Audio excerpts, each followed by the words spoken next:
Check it out. You want to test it? Yeah. Like, Hello, beautiful people. look at there. It's working. Yeah. We're going to Founders Inc. We're going to SF.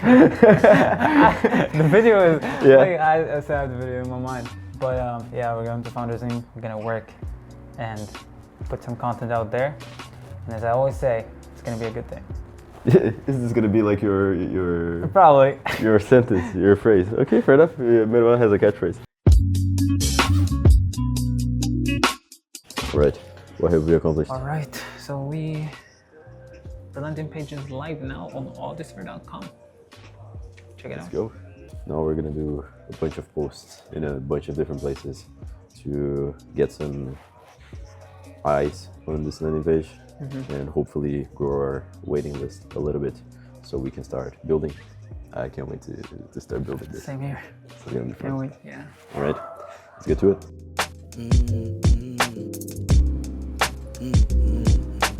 All right, so Kaito and I are wrapping up another day in the office. Kaito, So we got banned twice you did- from Reddit. well, there's that. Yeah, but good thing is we launched like Odysser.com. You can go and just sign up. And that's it. Yep, we're choosing a few people to give early access to. If you want to be among the first to try it, just put your email in there. We'll talk to you. Yeah. That's cool. We're basically learning by trying now, trying a bunch of different things. It's the advantage of a startup. If you are a big corporation, you can't just take risks like that because there are a bunch of moving pieces, a bunch of people who are responsible for a bunch of things. And in our case, we can just create a bunch of accounts, get banned, try again, until eventually something clicks and we win.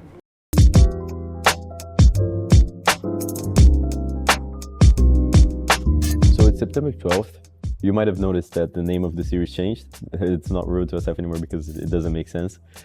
Because I'm already in SF. So I changed it to Startup Lessons, and it's gonna be very simple. It's just me sharing the lessons that I've learned this week.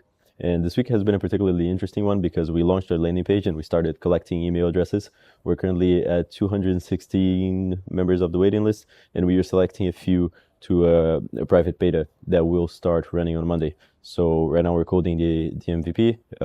It's around a feature that is around the typography, so titles on screen, behind and in front of the person, which we think is the thing that's gonna add the most value and that we can build the fastest, right? And we started talking to a few potential users, so more like power users, people who are really willing to test this every day and whose opinion we really care about. And yeah, it have been really interesting. We're building the MVP around what we extracted from these conversations. And the core two lessons for this week actually came from two separate conversations. One with a founder who is also a friend and has been in this space for a lot longer than I have.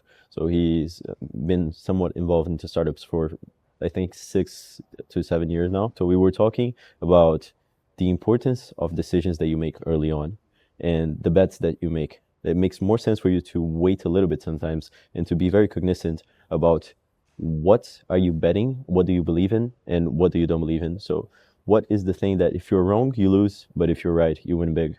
And he took as an example 2 neobanks. So we have Clio, not exactly a neobank, but it's a chat for you to interact with your banks.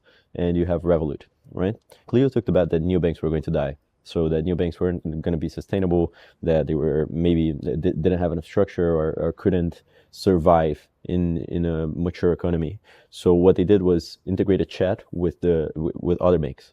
And in this manner, you wouldn't be dependent on the vulnerability of regular banks. And Revolut was a neobank. They had their own bets on multi-currency, ease of use, and just making the transfer process really strong. And they were particularly did a great job in Europe, right? Revolut is currently worth about 80 billion. Clio, I think if they were to raise, they would raise at approximately 1 billion. Their last valuation was 500 million. So it is an 80 to 160 times difference from 500 million or a billion to 80, right? And both are financial platforms. Don't get me wrong, both are very successful companies. But the difference in bet, the fact that Clio was wrong, meant 160 times less market cap than it could have right now. So less value that it actually generated. And obviously, again, not saying it's a small company, but it made me reflect on the decisions that we're making right now. Although the direction of the company didn't change too much, we have more conviction on what we are actually building, which I think is always good. So the first lesson is the importance of early decisions. And the second lesson is actually regarding product market fit. So we were talking to our advisor. If I'm being honest, I was overcomplicating things. I was thinking about de-risking. I was setting up this whole thesis and a bunch of different things. And he sort of interrupted me on my tracks and was like, if you have product market fit, all of the things that you're de-risking against don't really matter. You look at all great companies, they all had very big risk factors that if they were to make an assessment, maybe they wouldn't have pursued it. Uber, for example, was illegal in a lot of countries. Being illegal is a great reason not to pursue a company. Airbnb, the same thing.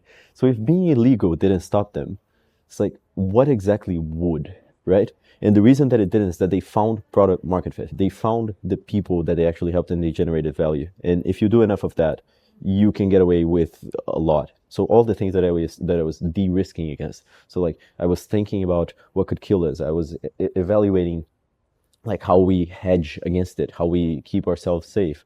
It's like it really doesn't matter if we find PMF, which should be our top priority every single day while we're building this from the start. So those two lessons were particularly impactful for me this week and changed a lot of the way I think about things. The first lesson made me think more deeply about the decisions that we're making. And the second lesson made me think less. So at the same time that it's important to think deeply about the decisions that you're taking, it's also important to remember that PMF matters more than, like, if you have enough PMF, you can get away with a lot of things. So those are the two lessons, and I will see you guys next week.